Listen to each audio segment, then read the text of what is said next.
Imagine being able to build anything just by thinking about it.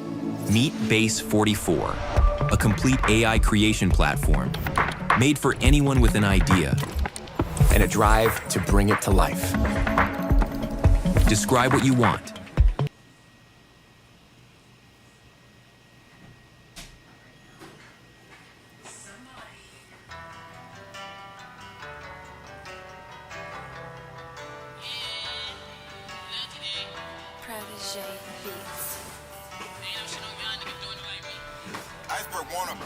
I got some real goons doing time. I know a real nigga from the side. I know some big boys getting big bag, cause the real source don't decline. I got a big piece on my neck. You know the jewels dance when it shine. It hate to see a young nigga flash. I had to move right when it's time. I know some real goons doing time. I know some real niggas by the sign. I know some big boys getting big check, cause the real source don't decline. I got a big piece on my neck. You know the jewels dance when it shine. It hate to see a young nigga flash. I had to move right when it's time.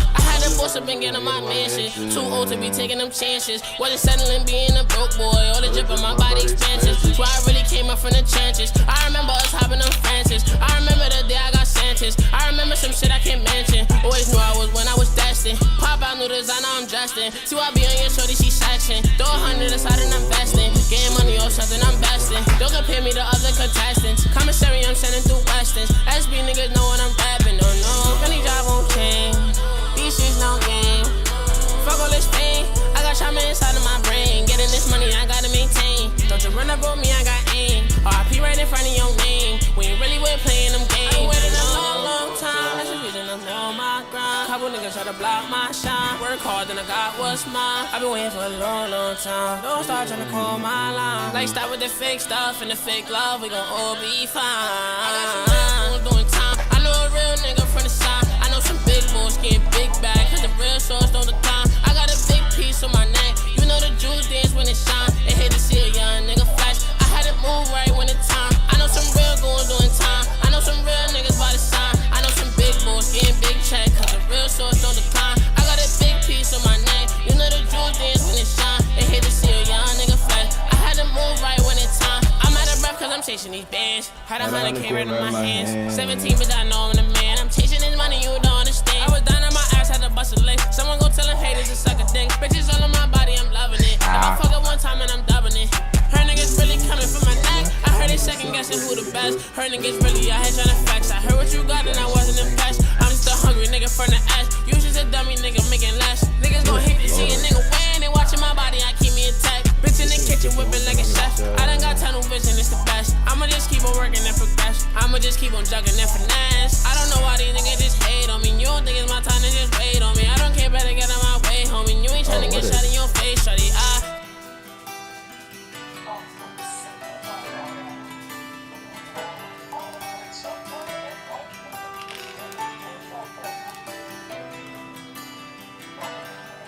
I got some real goons doing time. I know a real nigga from the side. I know some big boys getting big bag, cause the real source don't decline. I got a big piece on my neck. You know the jewels dance when it shine. They hate to see a young nigga flash. I had to move right when it's time. I know some real goons doing time. I know some real niggas by the sign. I know some big boys getting big check, cause the real source don't decline. I got a big piece on my neck. You know the jewels dance when it shine. They hate to see a young nigga.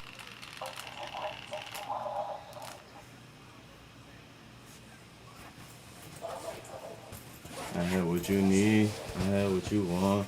He's in the street, doing it wrong. Never be hung up like my man and me.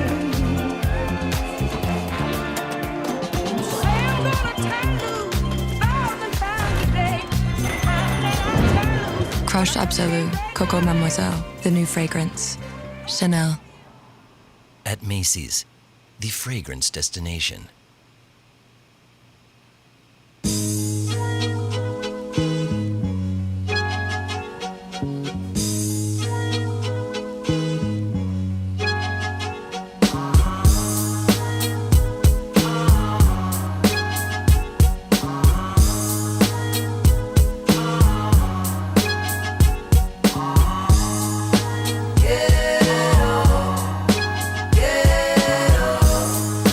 Yeah.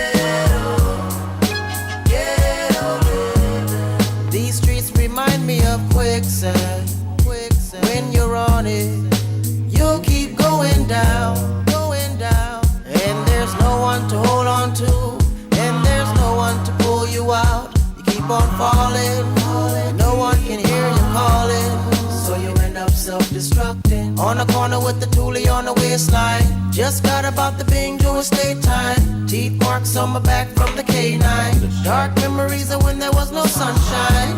Cause they said that I wouldn't make it. I remember like yesterday, holding on to what God gave me. Cause that's the life when you're living in the and eating in the oh, sleeping in the that's the life when you're living in the and eating in the oh, sleeping in the ghetto. No need to cherish luxuries, cause everything come and go. Even the life that you have is borrowed, cause you're not promised tomorrow. So live your life as if every day's gonna be your last. Once you move forward, can't go back. Just prepare to remove your past. Cause you gotta be willing to pray. Yes, there gotta be a better way. Oh, yes, you gotta be willing to pray. Cause there gotta be a better day. Yeah. Whoever said that the struggle would stop today? A lot of niggas dead or locked away. Teenage women growing up with AIDS. Cause that's the life when you're living in the oh, eating in the oh, sleeping in the ghetto. That's the life when you're living in the oh, eating in the oh, sleeping in the ghetto. Gunshots every night and crooked cops on sight and every day is a fight and got kids to feed and selling coke and weed and every day somebody bleeding that's the life when you're living in the oh, living by the oh, eating in the ghetto. That's the life when you're living in the oh, sleeping in the living in the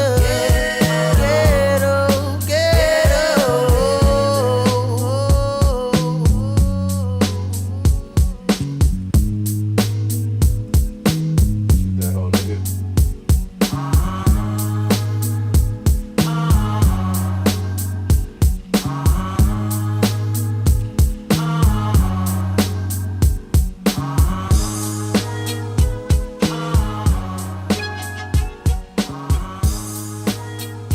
Oh my goodness, he's unconscious doing yoga.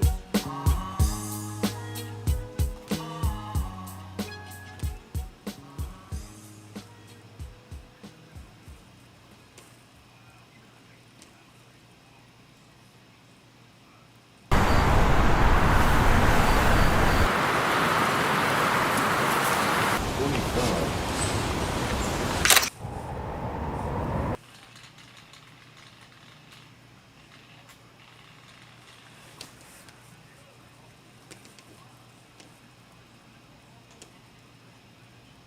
I think I'm in love.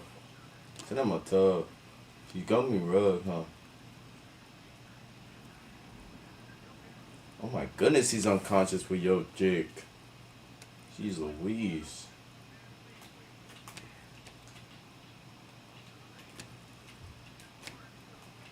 There we go. I like this team. This is a solid squad.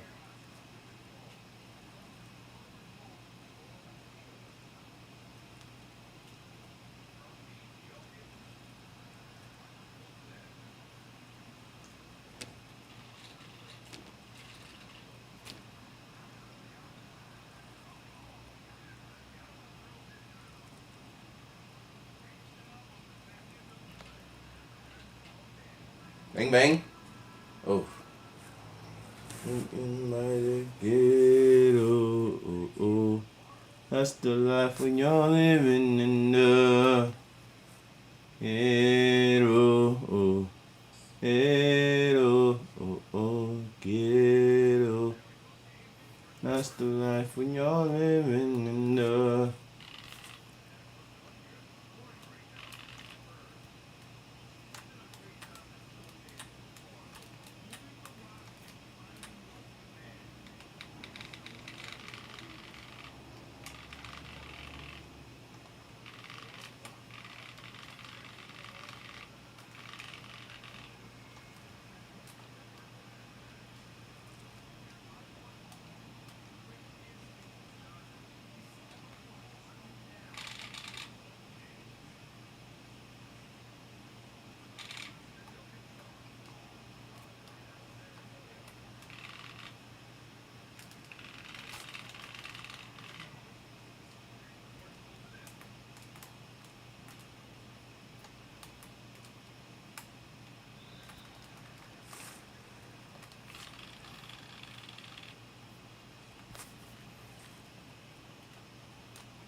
Oh my goodness, of course.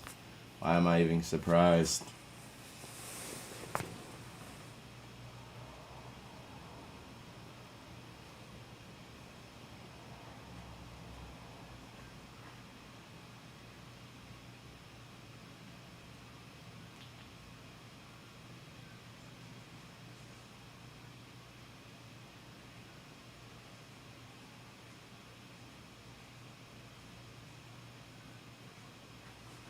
Lakers.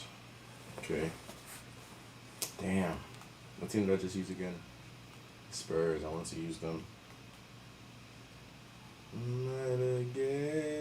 Sleeping in the ghetto. Oh, that's the life when you're living in the ghetto. Ghetto. Ghetto.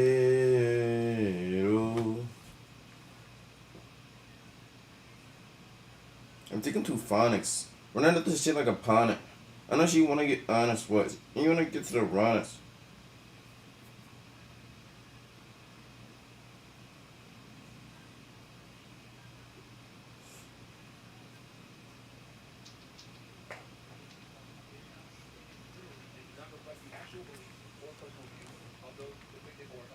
Let's get it, man.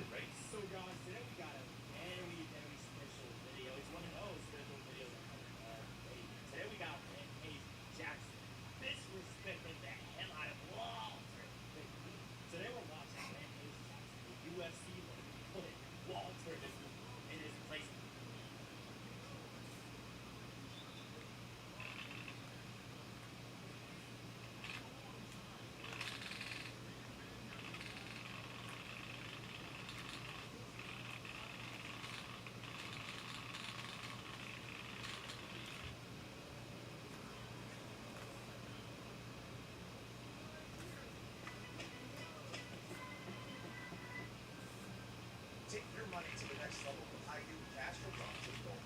Sign up now for just $5 a month.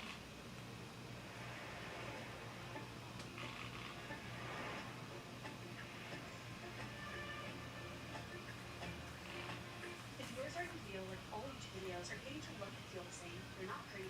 It is happening, and there's a reason for it. And that reason is called outlier theory. It's simultaneously one of the best and worst things to ever Too early. see. In order to make it as a YouTuber, you need to bring in views. If you're starting to feel like all YouTube videos are getting to look and feel the same, you're not crazy. Turn over. It is happening, and there's a reason for it. And that reason is called outlier theory. And it's simultaneously one of the best and worst things to ever happen to YouTube. You see, in order to make it as a YouTuber, you need to bring in views. The more views you bring in, the more money you'll make. The more feasible the dream of being a YouTuber becomes. And whenever there's a metric to optimize for, especially that metric is linked to money, there are going to be strategies for how to best optimize for it. Back in the early days of YouTube, these strategies revolved around tips and tricks, like using better tags, or being more reactive to facial expressions, or using brighter colors in your thumbnails. That was the extent to what we knew and understood about YouTube. And for a number of people, those tips and tricks did work. But then, as a platform grew, the competition grew with it. Top YouTubers started bringing in millions of dollars. Being a YouTuber became the most coveted dream job for the next generation. Businesses started realizing that YouTube was a huge opportunity for lead generation and marketing. And suddenly, what used to work before just didn't cut it anymore. This competition gave rise to an entire new class of jobs. Video editors, thumbnail designers, producers, and at the very top, YouTube strategists.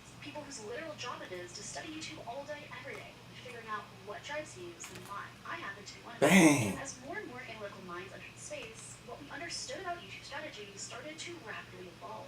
Best practices shifted from simple tips and tricks to full-blown playbooks and formulas. Getting views became less of an art and more of a science. Some strategists have even gone so far as to say that YouTube is more or less solved. And at the core of this new age YouTube strategy is something known as outlier theory.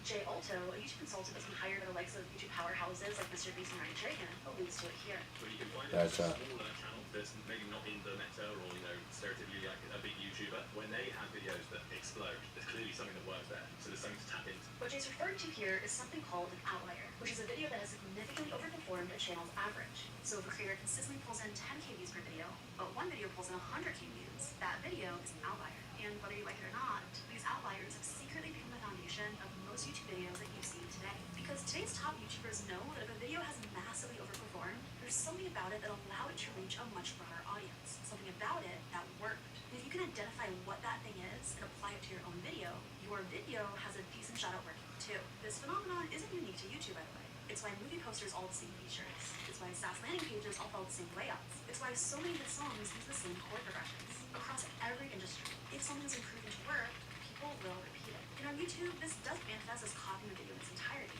That would be plagiarism. Instead, it's breaking down an outlier video into its base parts, the topic, the title structure, the thumbnail format, even the video angle itself, and applying one or more of those ingredients into your own niche. And in recent years, outlier theories become so popularized because it works. I've seen time and time again how drawing inspiration from outliers can lead to incredible results. I've even experienced it myself.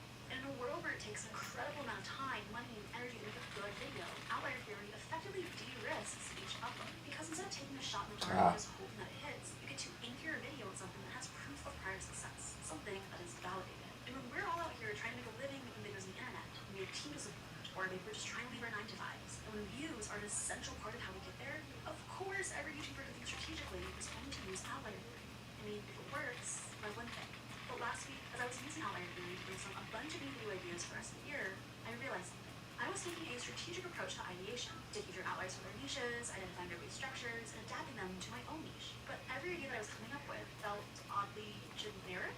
They were all videos I had never seen before, videos that didn't even exist. And yet at the same time, they were all videos I felt I'd already seen. Videos like 7 common thumbnail mistakes that will ruin your channel, the #1 channel killer no one talks about. If I wanted to get 100K subscribers in 2026, I'd do this. Now these are all technically new ideas I came up with after applying outlier title structures into my own niche, but they all feel like I've already seen them before. And the sense of genericness reflected something that I've been noticing about YouTube as a whole. Because when everyone is pulling from the same pool of outliers, extracting the same title structures, and applying them to their own niches, what you end up with is this. Now, these videos are all technically different, but they also all feel the same. Just by looking at them, I can already anticipate how they're structured, the pacing will feel like, and would all feel like during and after watching them. Bang, bang. Add to that the fact that people are increasingly turning to AI to help them plan out their videos and write their scripts, often feeding those same base outliers into their AI models of choice in order to do so. And this convergence becomes even more obvious. And to be completely honest, I hate it. These videos are all done well, overperforming for their respective creators. From a purely views-based approach, these are all successful videos. But this widespread adoption of outlier theory, while being incredibly useful in stabilizing the average view count of creators who subscribe to it, is also producing a version of YouTube that feels increasingly homogenized. Now, some of you may be thinking, okay, big whoop, so all YouTube videos are starting to look and feel the same. But outlier theory is getting results. Creators everywhere are getting more views. Isn't that a good thing? What's the big deal? And to that I say, there is risk in trying to minimize risk. And while in the short term it may seem like basically every video you make off of an outlier is a cheat code to get more views, in the long run, you may be doing more harm to your channel than you realize. How fast do you make 100 grand without having to do all the work? Well, I'm 23 years old and I decided I didn't want to sit at a desk and stare at numbers for the next 40 years. There we go. To start, you never build your own intuition. When you rely on outliers who tell you what will work, you are essentially outsourcing your creative judgment. Someone else took the risk, someone else discovered what resonated, and you're just copying their homework. And while that may work in the short term, in the long run, it means that you're never developing your own ability to evaluate an idea, to determine whether or not something has potential before you have definitive proof.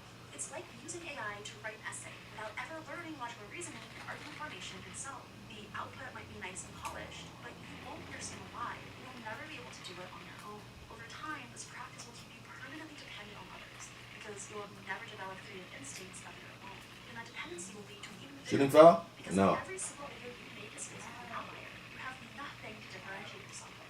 I've seen channels where I can tell at a glance that every single video they make is based on an outlier. Every title looks vaguely familiar. Every thumbnail follows a format they've seen before. And while Yes. they bring in a respectable number of views, there is nothing tying the channel together beyond just topic. There's no overarching brand identity, no signature content, nothing that would drive someone to choose them over anyone else using outlier theory to cover the same subject matter. It's essentially the long-form version of a shorts channel that exclusively does trends and nothing else. You might get views, but no one knows who you are. No one comes back specifically for you. And if that's not enough to convince you yet, here is the real kicker. In the long run, ideating solely off of past outliers actually limits your potential growth, which is ironic considering that the whole point of outlier theory is to get more views. You see, there's this concept of machine learning called a local maximum. Essentially, when an algorithm is trying to find the best possible outcome, it moves in whatever direction improves the result.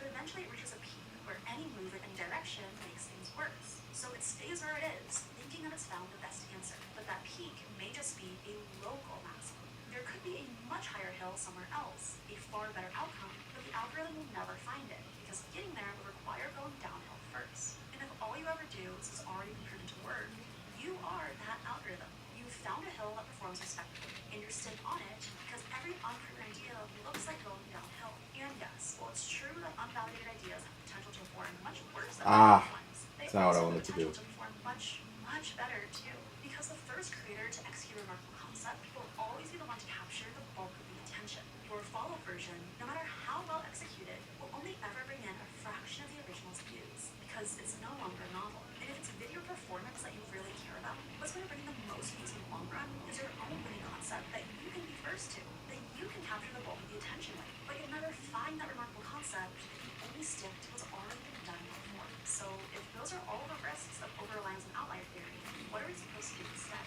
Well, if this video were made by someone else, they'd probably tell you to just be original and stop looking at what others are doing and just do your own. And I get it. I really do. But as someone who has a literal YouTube strategy channel, I'm also inclined to tell you that if something works,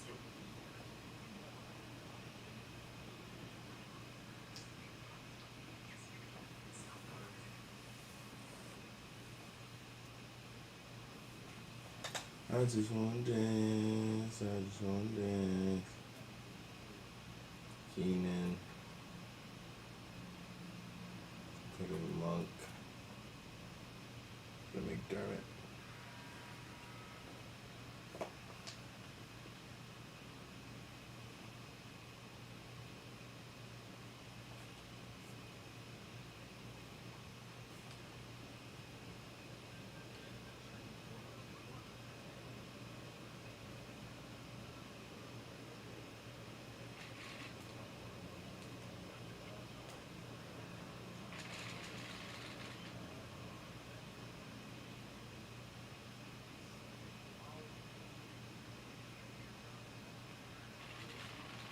Ah, that's a stupid shot.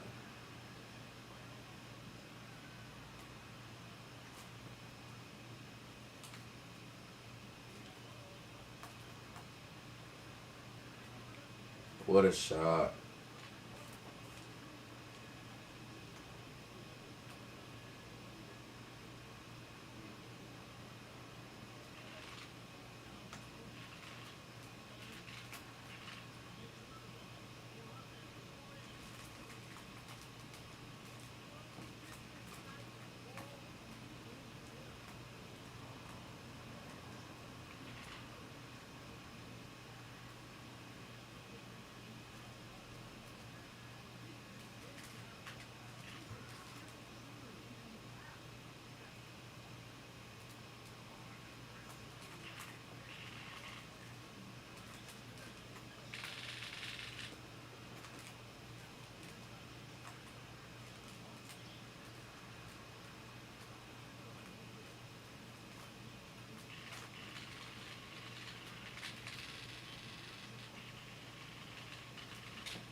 Damn, I can only get stuff cursed on this sponge. Hold on.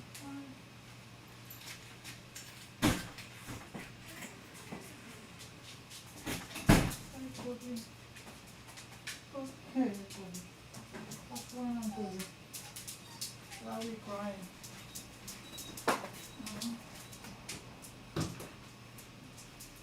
Why are you crying, Toby? There we go. But if you didn't open the mailbox, it's open, right? Or since you took what you took, you didn't open it. Nope, I never opened it.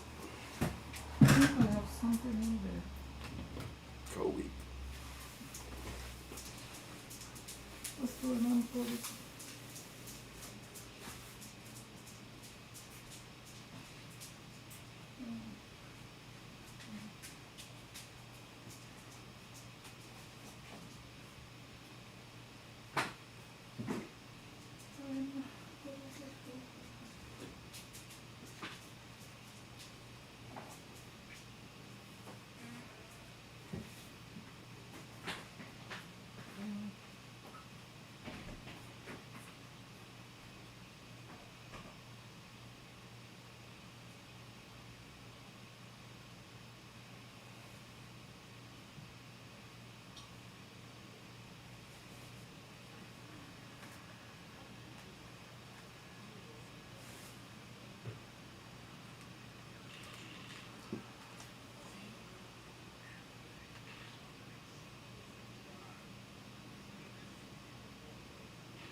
Ah.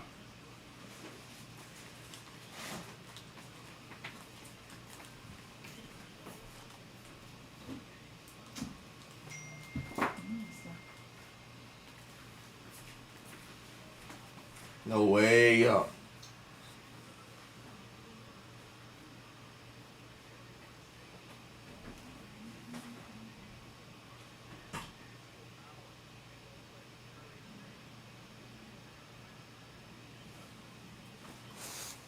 Okay. Yeah, put in Levine. Put in Hunter. Chua. Put in. Actually, let's put in Sabonis. Let's see if we can get creative.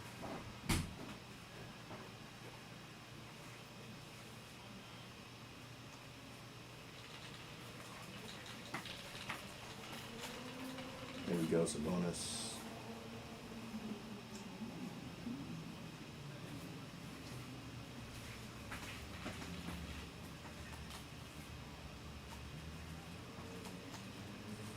Ah.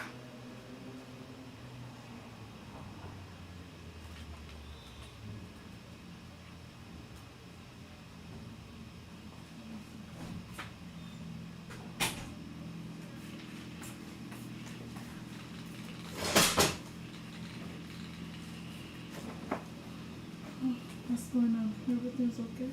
Yep. You gotta call these people for me. Mommy, yes, mommy. It's been too long. Come on. The shower and the lock. Yeah. And tell them that somebody can come and break into a dog. Because, I don't know if I can. Forget that. We're bathing in our dirty bath water. Yeah.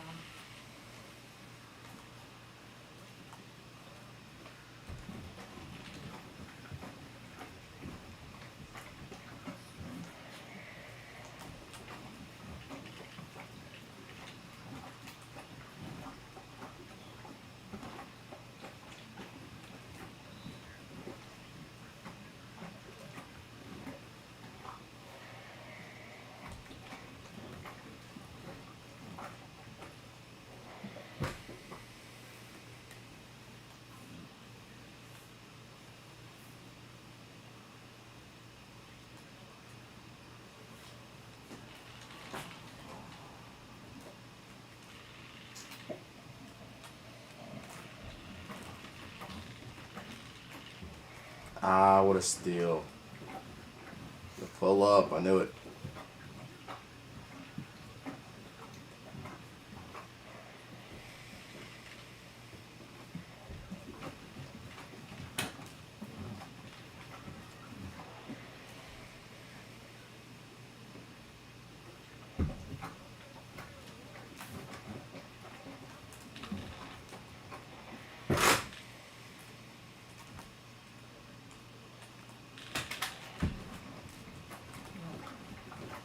get there.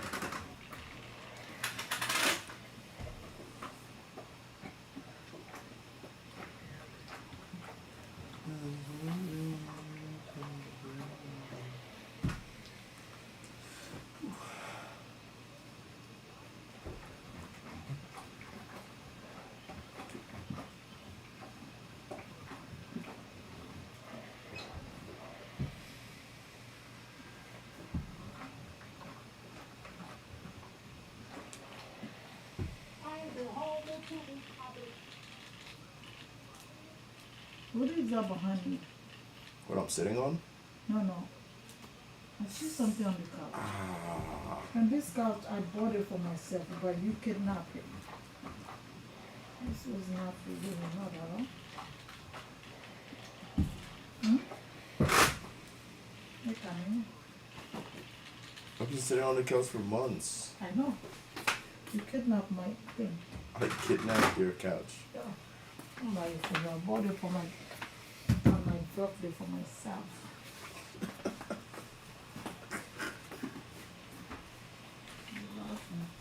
I guess Alpha don't know this belongs to him, right?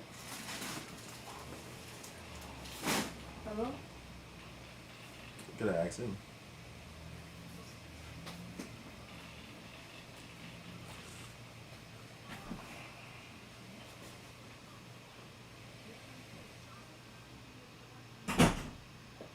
W rage bait. W fucking rage bait. I would have shot. No, he's so good at that steal. Oh.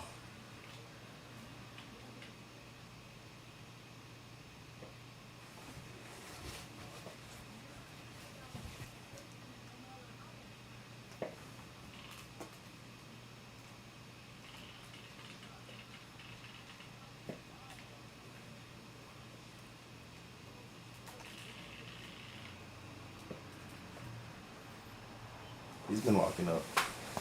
I'll give him that.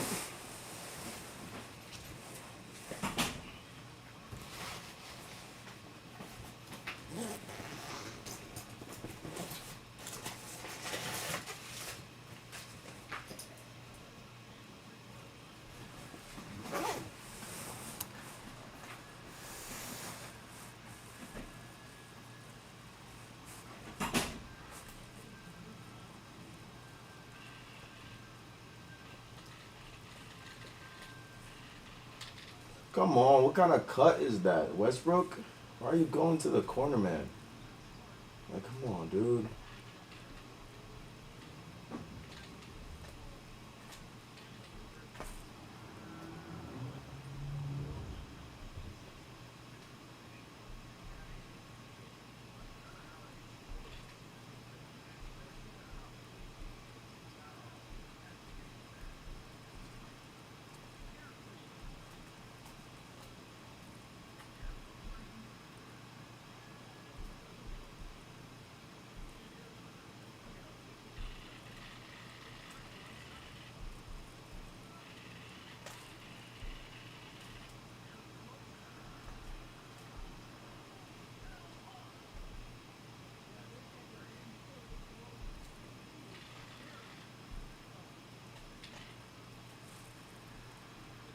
The pass.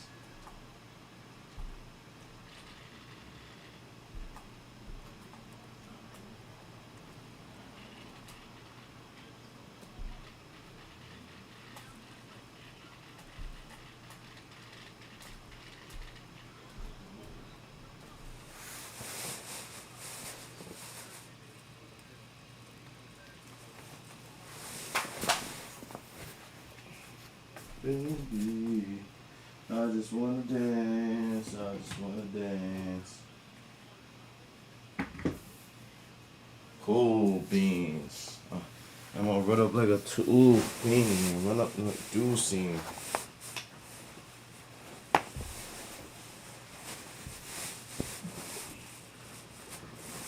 Bob on the shit, y'all took a lot of damage.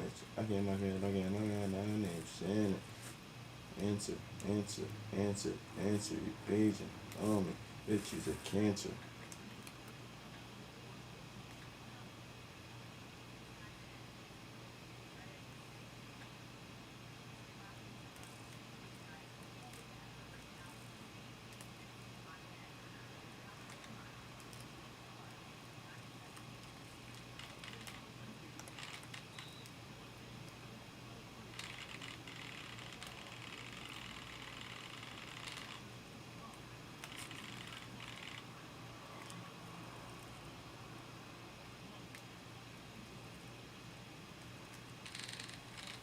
So Clifford is the tall one. Okay, bet. Say that. Clifford is the tall one. Clifford is the tall one. Okay. Shoot that nigga.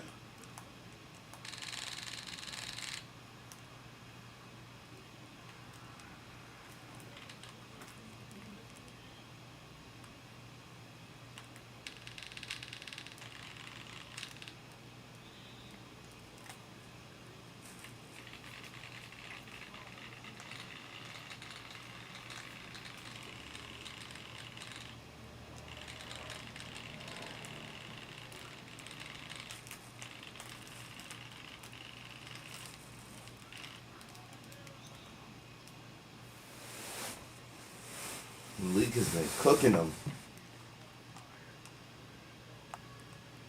Let's keep Malik in, man.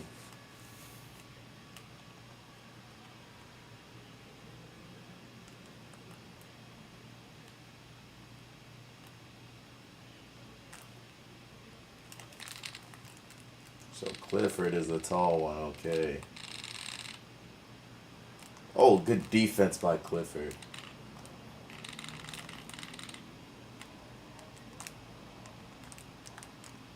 Ah, I double clicked it. That's LeBron James. Yep. It's automatic bucket. LeBron James. LeBron James. LeBron James.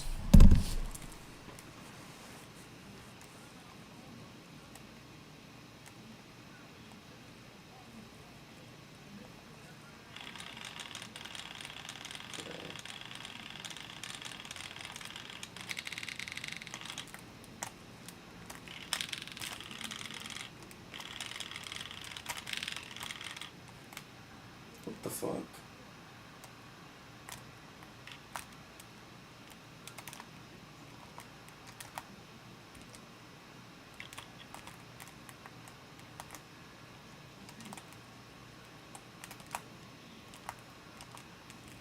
Oh, what a dunk.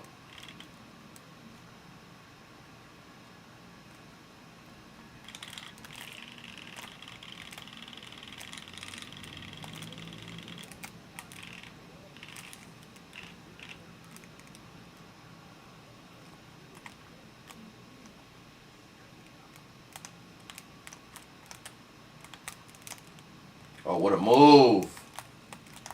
Should have laid that up. Are you dumb? Now you gonna force something that's probably not gonna be there. See? Now you gonna force something. You should have took that layup. Yep.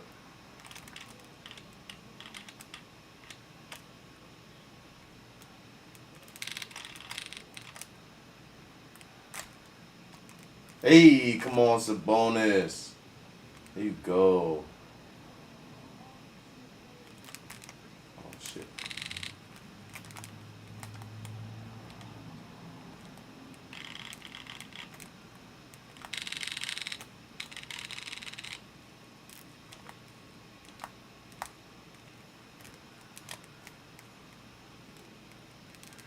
What a shot. What a shot.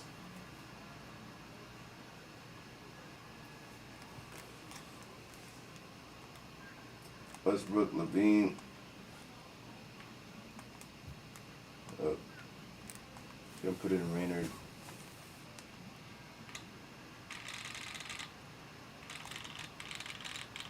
Go through. Cut out. Yep. No, I did not.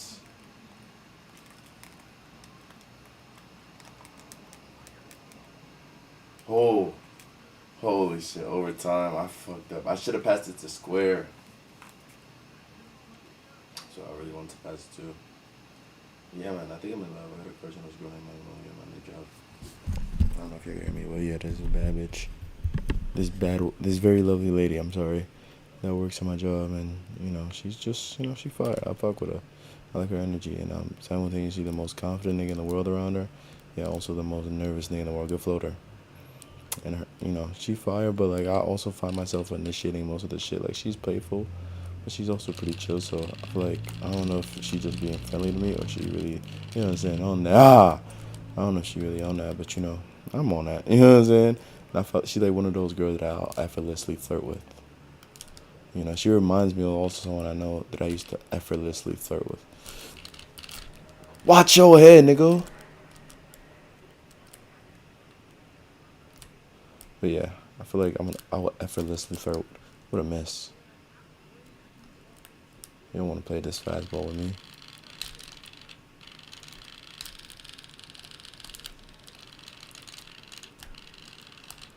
Here you go.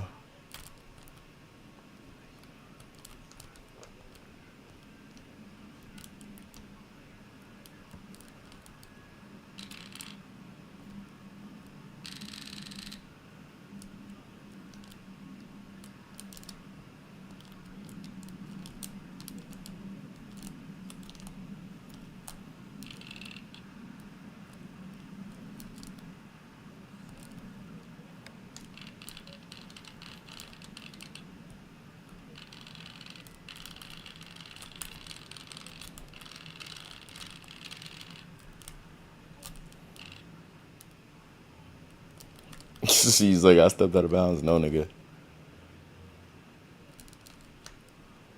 You need one more stop to really separate. No, Luca. Fuck.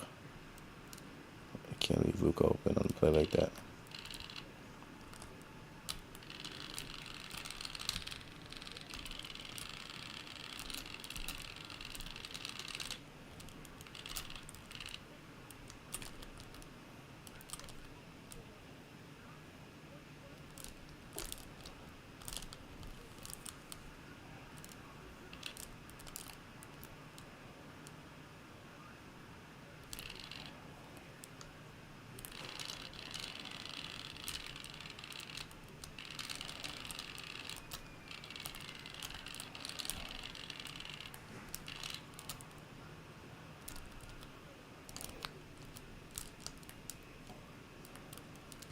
No, Luca.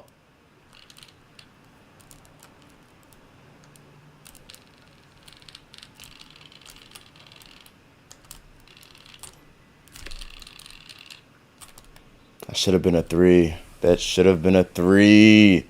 That should have been a 3.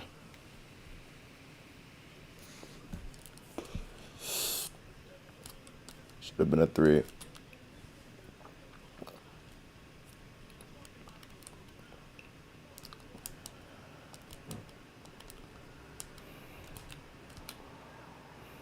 Come on, Clifford. Look this nigga Luca up.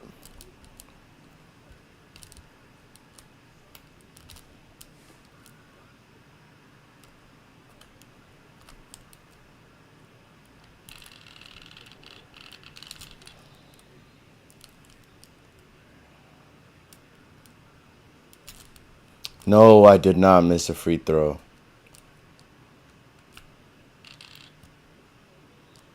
Fuck.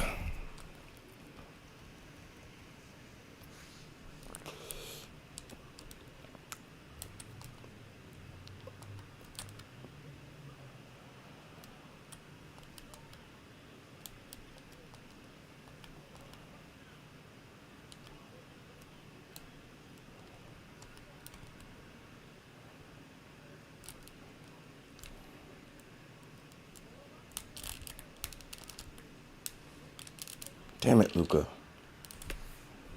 This nigga Luca got 80, bro. What the fuck?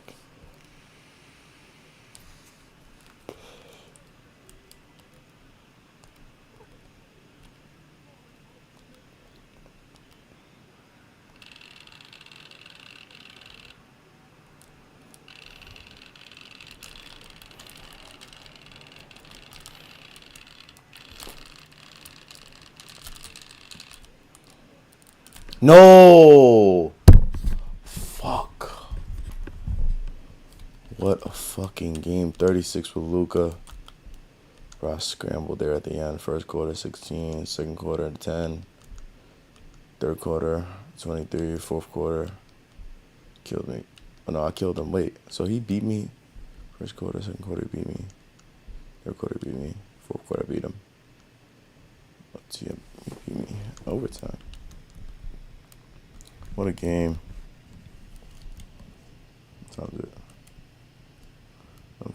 About to head to the sec. One quick game of FIFA though. Just a quick game. Alright.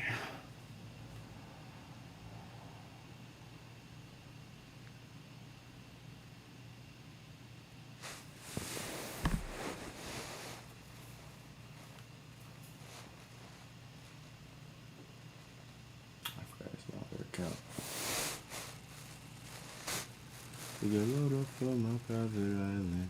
Come inside and go into hiding. I know that you be sacrificing. I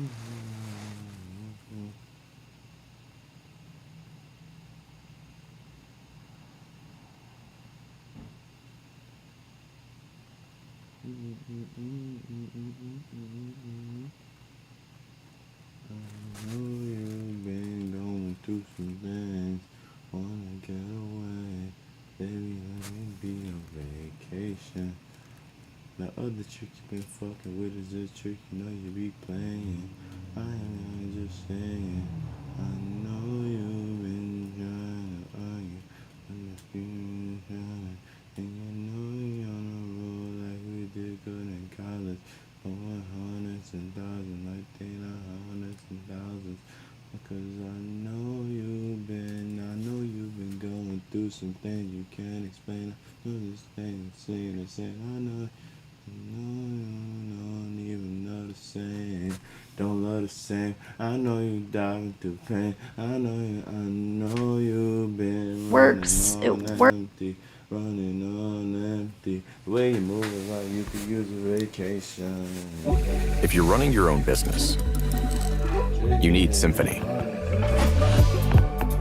Just tell it what's on your plate, and it jumps right in, analyzing ways to move your business forward, and gathering the right team of agents to get it done. It syncs your whole world, every tool, day one. Then the agents get to work. Skills are put into play. It works for a reason. If you're running your own business, These freaking ads. you need Symphony. Just tell it what's on your plate, and it jumps right in, analyzing ways to move your business forward, and gathering the right team of agents to get it done. It syncs your whole world, every tool, day one. Then the agents get to work. Skills are put into play. Built around growth you can actually see.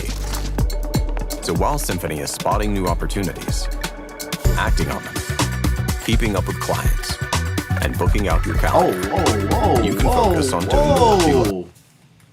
Growing on YouTube's hard enough without banning yourself from one of the most effective methods out there, especially if you don't yet have the skills and intuition required to ideate and execute on killer concepts of your own. Those skills can take years to develop, but you may not last those requisite years if you're not getting any views in the meantime, unless you're supremely dedicated and completely emotionally unattached from the performance of your videos and are okay spending years of your life without seeing much outcome. It's a romantic idea, but 99.99% of people don't fall into that category. Like it or not, outlier theory is an incredibly powerful tool to have at your disposal, especially if bringing in a consistent, predictable view count is important to you. So I'm not telling you to abandon outlier theory, but it may be worth adjusting how you use it. You see, when we use outliers as the starting point for ideation, what we end up with is a big list of containers, proven structures, proven framings, proven angles. And if that's our starting point, we're not really coming up with video ideas. Instead, we're just trying to come up with relevant content to fit someone else's ideas. That's why my big list of outlier-derived ideas gave me the ick. Those weren't videos that I was driven to make. Did I really have a channel-killing mistake in mind that could ruin people's channels? Or was I just trying to invent content to fit that container? When we do it this way, our videos feel hollow. A pretty outside with no real soul. Just slightly relevant fluff packed into a proven format. And sure, those hollow videos may get views, but But I think that viewers can tell when things are done the other way around. Oh, When you start with something you really, genuinely, truly want to share with the world. And then, if needed, use outliers to help you present and package what you want to say so your message can reach the people you want it to reach. Preferably A/B tested against packaging ideas of your own. If the outlier-based packaging wins, so be it. But the video inside will feel much more intentional and purposeful, like it was made to be shared instead of just made to get views. Beyond that, the single most important thing you can do is make room in your upload schedule for pure experimentation, for ideas that have no validation, no proof of prior success, but that you feel genuinely inspired to try. And I know that this is much easier said than done, because every new experiment is also a potential flop. And as YouTubers, there are few things that feel worse than pouring an incredible amount of time and energy into a video only to upload it and get crickets. I understand. I truly do. I mean, how do you think I feel uploading this video? It's the first video essay I've ever made, it has no proof of prior success, and it's completely different from anything I've made before in the past. What if it flops? What if no one watches it?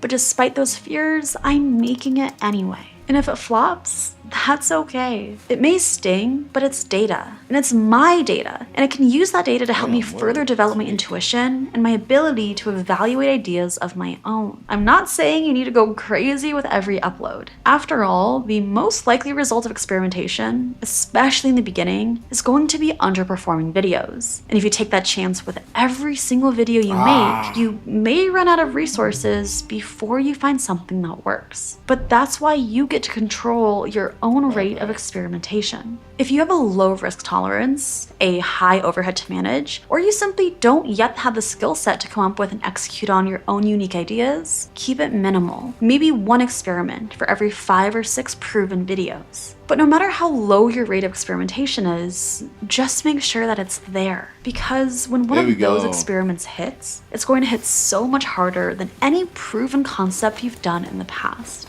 You won't be the 100th creator doing a version of someone else's concept. You'll be the first one doing yours. You'll have left the local maximum and found a higher one. The point of this video isn't to convince you to stop optimizing your videos or stop following the best practices. I'm literally working on a video right now investigating how title capitalization affects clickability, which is just about as micro-optimized as you can possibly get. And unless I'm met with data that shows that a different approach works better, I'm going to keep teaching people about outlier theory. After all, most of us are here because we want the life that being a full-time YouTuber can give.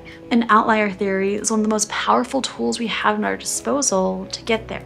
And no matter how creative or original we want to be, most of us are more than willing to sacrifice a little creative freedom if it means a chance to grow our channels and make a living making videos on the internet. Speaking of growing your YouTube channel, this is usually the part of the video where I would tell you about a course that I run helping YouTubers grow. But with this particular video, that just didn't feel appropriate. So if you want to hear about that, check the description for a link to it. But for now, I want to leave you with this.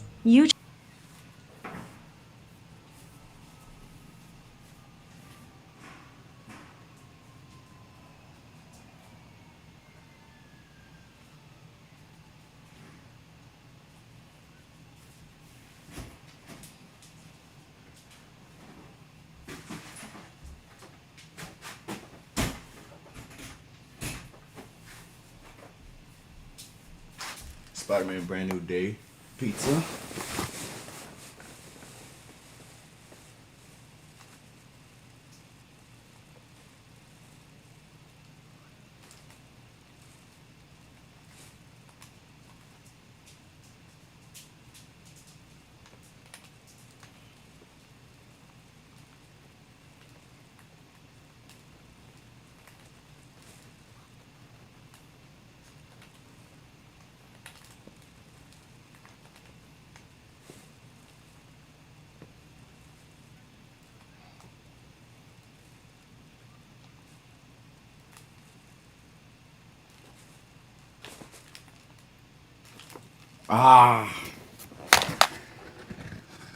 Nigga, why do they put olives on my shit?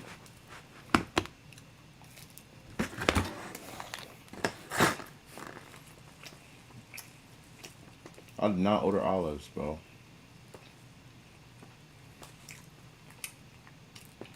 Damn, ref. All sides.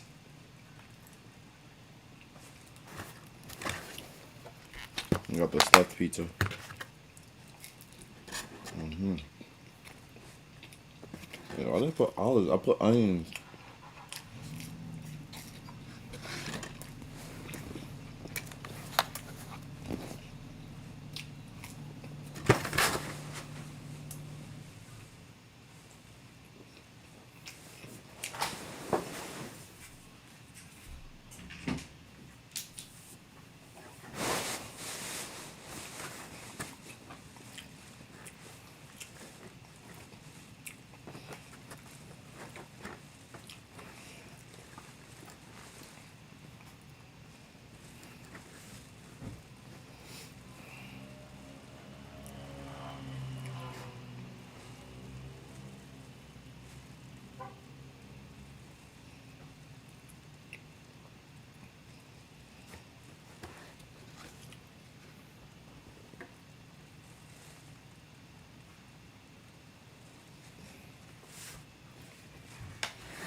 Oh, I thought you made that.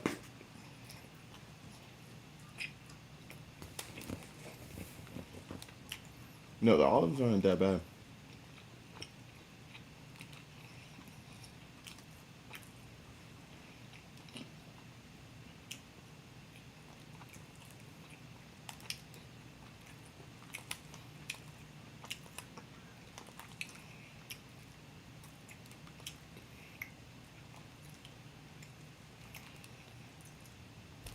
Hey, yo, come on, gang.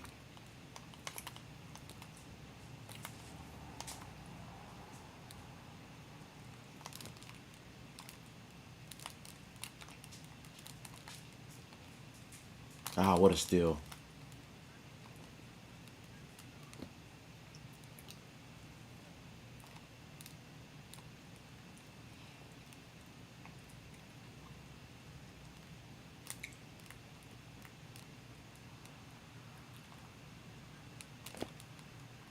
Ah.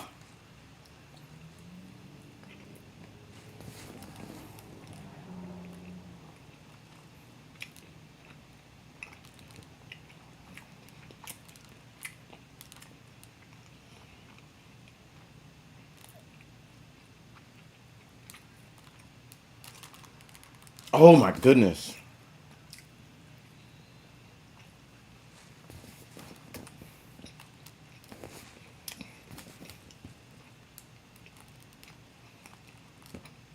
Ah, too much dribbling. He was doing too much reaching.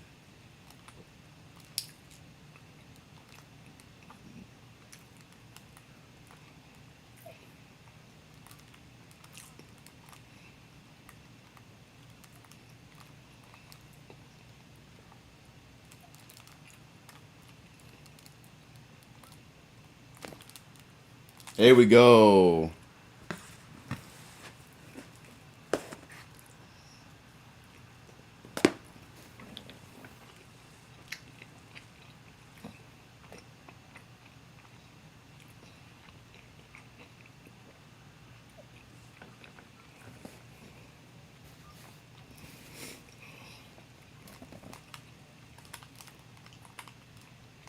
If he doesn't rage quit, I will respect him.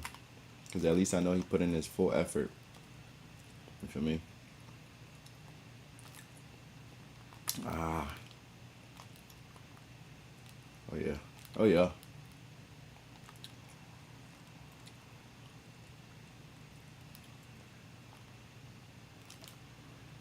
Ah. Too weak.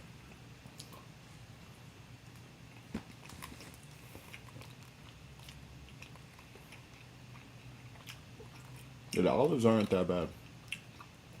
They weirdly taste like another meat source.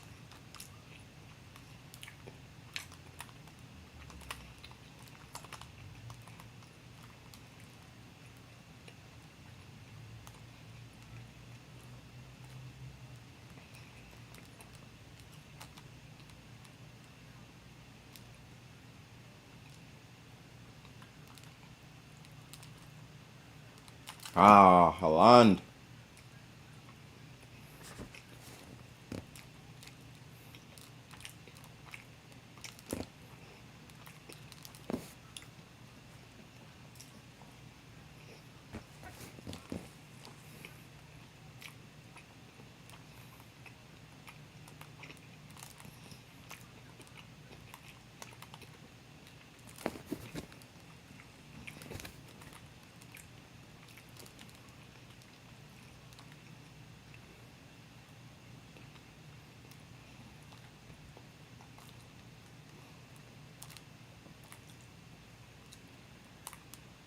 But still.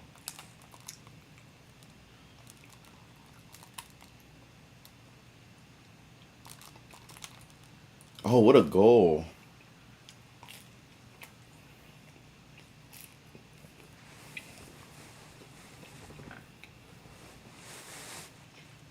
YouTube started out as a platform to broadcast you, a place where anyone, anywhere could build an audience, make a living, and genuinely impact others' lives. And despite how many playbooks and formulas are floating around out there, the creators who are going to thrive in the years to come won't be the ones who learn how to optimize the best. Instead, they'll be the ones who figure out how to be both strategic and original, who both use the tools at their disposal and never let those tools replace their own voice. So yes, use outlier theory. Use every advantage you can get, but also trust yourself enough to try things that have never been done before. Because the video that defines your channel, the one that people will share with their friends and come back to and watch, that video isn't going to come from an outlier spreadsheet. It's going to come from you. And I hope that in your quest to make a living making videos, you don't optimize so hard that you talk yourself out of it. This is a very complicated topic, and I don't have all the answers, so if you have a take of your own that you want to offer to the conversation, please tell me about it in the comments below. But otherwise, thank you so much for watching.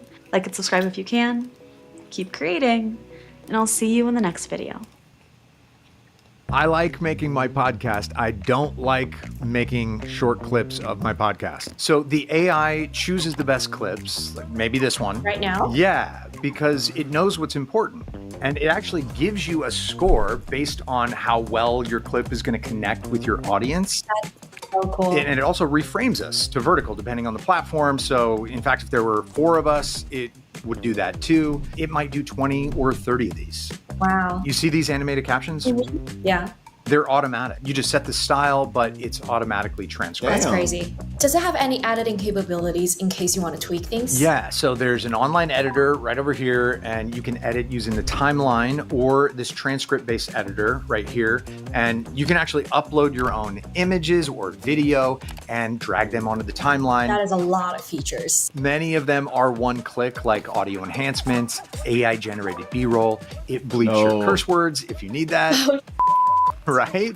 I think the AI is definitely going to choose this clip. This is crazy. All we had to do was talk about it, and Opus Clip does the rest, and then you just schedule it from right here. Wow, I pay $30 every month just for a scheduler. Well, right now Opus Clip is just $14.50, the Pro plan.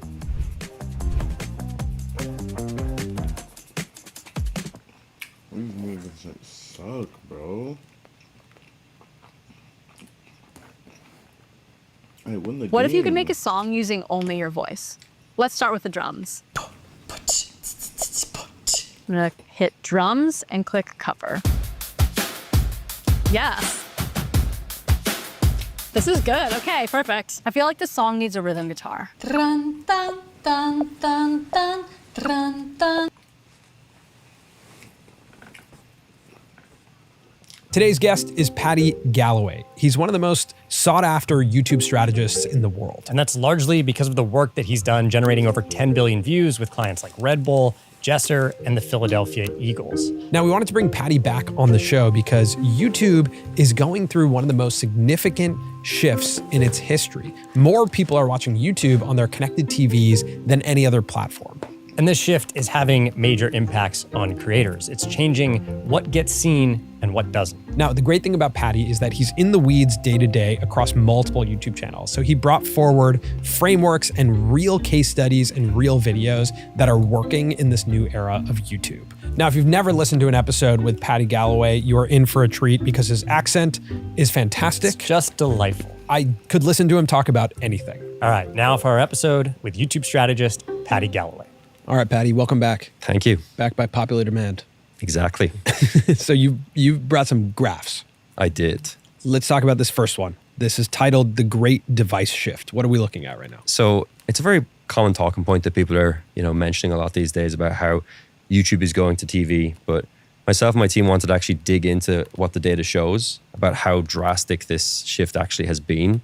So this is a really interesting graph where we looked at some of our biggest clients, and this is millions worth of view data. And we noticed this really crazy shift around 2023, where you see for the first time, TV starts to lead with our clients as the biggest device type they have for their viewership. If you kind of look back to 2021 and where it is now, I almost sort of find it hard to even imagine how quickly viewership behavior has changed over these years. To go from, 24% in 2021 to now being over 50% of our clients' viewership is pretty wild. Yeah, so I think most creators we talk to now say somewhere between 40 and 50% of their viewership comes from television. So this is a major talking point for YouTube because it really helps attract advertisers. Right? There's still a lot of money spent on television advertising. So YouTube's pushing, saying, hey, look, people are watching on TV. Has this been led by a change that creators made, or is this led by a change that YouTube made? I think it's a few things at once. So I think about 2 or 3 years ago, people started to realize that long videos were performing better. And you start to see this shift. We can actually just go and look at one of the graphs I have here real quick. Just the average length of a long form video. So this is from 100 billion views worth of data. And we can see the mean and the median there increasing. It's up 51% since 2020. Creators in 2020 were making kind of 12, 15, 60-minute videos on average. And creators today in 2025 and 2026 are topping out at kind of 20 to 20-minute plus quite frequently. That's been a big factor in just the device type shift, because of longer videos. When was the advent of mid-rolls? That was a long time ago. That was a long time ago. Yeah. I don't remember. I guess we never made long enough videos to have mid-rolls. There was a time when it was you had to be longer than 7 minutes or 10 minutes or something like that. Yeah. I wonder if this is just by nature of creators getting more sophisticated and better at storytelling and production, that naturally you're going to make longer videos, or if it was a mixture of different incentive structures. I even think for us, it wasn't so intentional to make longer videos. It just was the format. We were making a podcast, so it was inherently longer. I think you can't overlook the fact that the YouTube app is and has always been free. And the moment that it ended up on TVs and it was recognizable and people had a relationship to it, they're going to watch on their TVs. The longer the content gets, the better it performs, the more ads that play, the more monetization opportunities that came to creators that they could invest back in their content, continue to make higher quality, longer form videos that then get watched again on screens. It felt like this perfect storm that led to this right now. So can you show us an example of a long video that has worked for one of your clients? Yeah, I've got a great one. Guys, if you're still balding in 2026, what are you doing? There's an easy solution. It doesn't cost tens of thousands of dollars. It doesn't involve surgery or weird shampoos. It's a once-a-day chew through Hims. Finasteride and minoxidil, 2 ingredients to stop hair loss and help regrow hair. Plus, it includes a proprietary blend designed to support healthier hair. No in-person doctor visits, no waiting rooms. Just answer a few questions online and it's shipped straight to your door. If your hair is thinning, stop ignoring it. Start with Hims and take control today.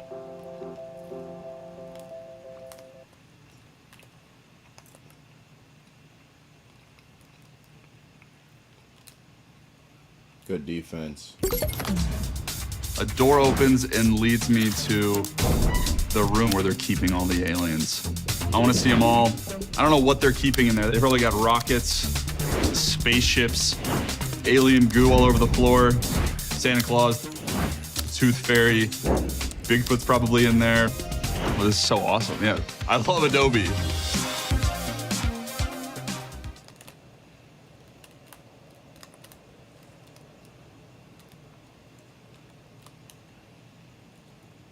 Great one right here. So this is a video that Red Bull posted a few months ago. Red Bull are one of our clients. And it's I skied down Mount Everest, world first, no oxygen. Now, let's get the elephant out of the room. I mean, the concept itself is amazing. So, that's obviously helped this video travel as far as it did. It's got over 30 million views. It was one of the most viewed videos of Q4. But I thought it was interesting because I know firsthand from working in YouTube strategy for as long as I have, that 5 years ago, this would have been a 10-minute video. We would have made it 10 minutes, maybe shorter. It might have been 5-10 minutes. And now in 2025, because of these trends we're talking about, because of the TV device type taking over, it became a 31-minute video with not too many cuts, not a really fast-paced edit, doesn't even have narration. It's a 31-minute video that's made for TV. A few years ago, everyone was complaining about this kind of like retention editing and, YouTube is becoming too fast-paced and all this sort of stuff. And here we are a few years later, and one of the most viewed videos recently has 31 minutes of unstructured footage. This was a refreshing video for that reason. I told you, but I looked at this thumbnail for weeks, and I'm a skier, and I didn't click on it. And then finally, someone told me about a week ago that it is not edited like a normal YouTube video. They're like, it's not stereotypically what you would expect. It moves way slower. There's a little bit of text, but then it just lets this scene unfold. And I was like, okay, I'll check it out. I think for that reason, it was refreshing for a lot of people. I think my assumption, even with 31 minutes, is that it still would be highly edited. There'd be a ton of investment in how it's edited and how it's cut. But it moved a lot slower. Take us into the room of the discussion about this video. Is it like, let's try and make this 30 minutes? Or is it just the best footage is 30 minutes? I think it's a permission thing. I think 3 or 4 years ago, even me myself as a strategist, I don't think I would give a client permission to make a video that's that long and that kind of like free flowing. When we see the data, this is the thing. I think there's a lot of things happening at once here. There's TV happening. There's YouTubers realizing they make more money from making longer videos. And then there's also just an increase in strategy. Like people think more strategically about what to make and, how to approach content. So when I think about this video, it's like, it was such an incredible feat. How sad would it have been if it was a 5-minute video? Like it deserved to breathe and be longer. So I think the decision makers and, everyone involved in this video was like, this deserves to be 31 minutes. So there's something really interesting with the word permission, because the thing that I think about as a viewer of YouTube now, when I sit on my couch and watch a YouTube video, the switching cost is so high.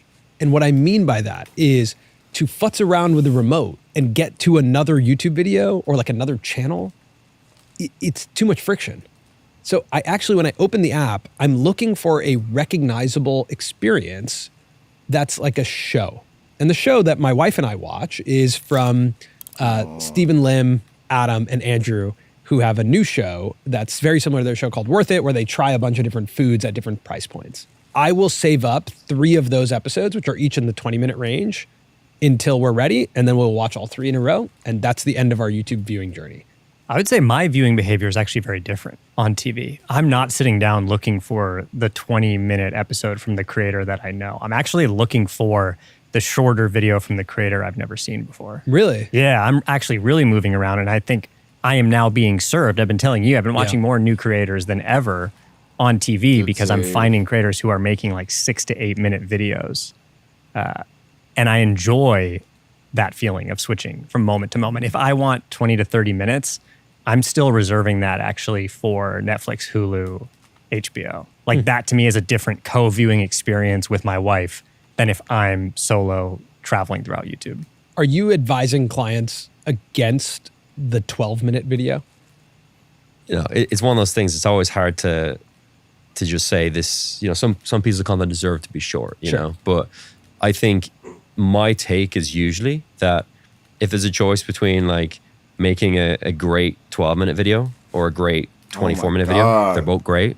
I will make the great 24-minute video. I know that sounds obvious, but it's one of those things. It's like, because of these trends that we're talking about, because of even some of the things you're mentioning there, like, and to go on to that point a little bit more, I think it's really interesting to think about wanting to make videos that someone sees on their phone and then says, I'm not watching this until I sit in front of the TV.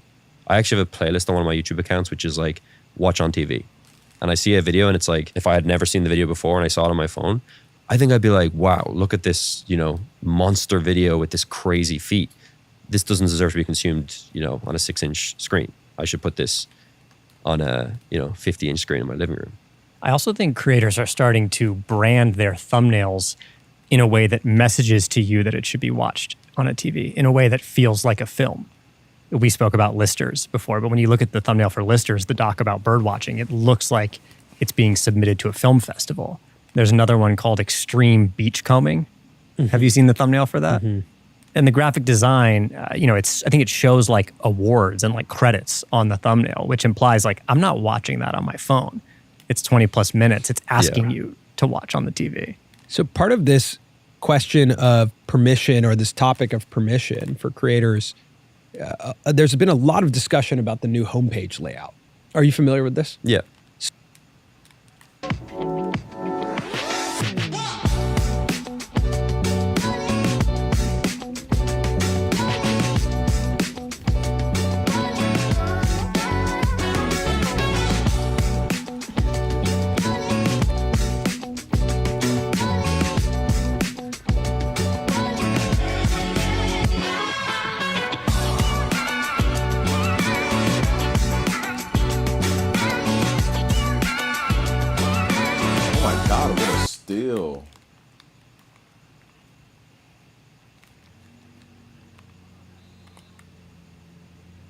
You, just you, building your app on base 44. Describe it. And it's real. One thought leads to more thoughts. Layer by layer, taking shape. When you need your tools, bring them in. They just click. Okay, kick it up a notch. Create something smarter. Something powerful. Style counts, so give it your touch. Big or small. Next idea hits at 2 a.m. Of course it does. Keep building. Ask yourself, wait, I built this? Damn right. Base 44. Build it your way. What the hell is that?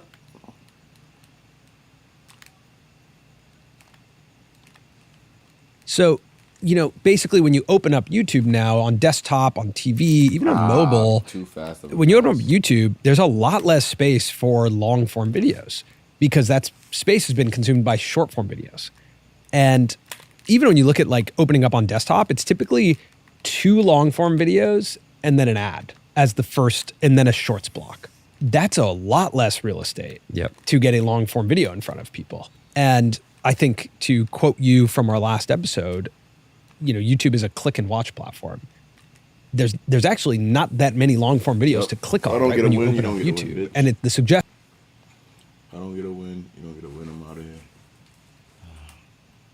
Chase your dreams. Be a beam. Suck a deem. You can mean.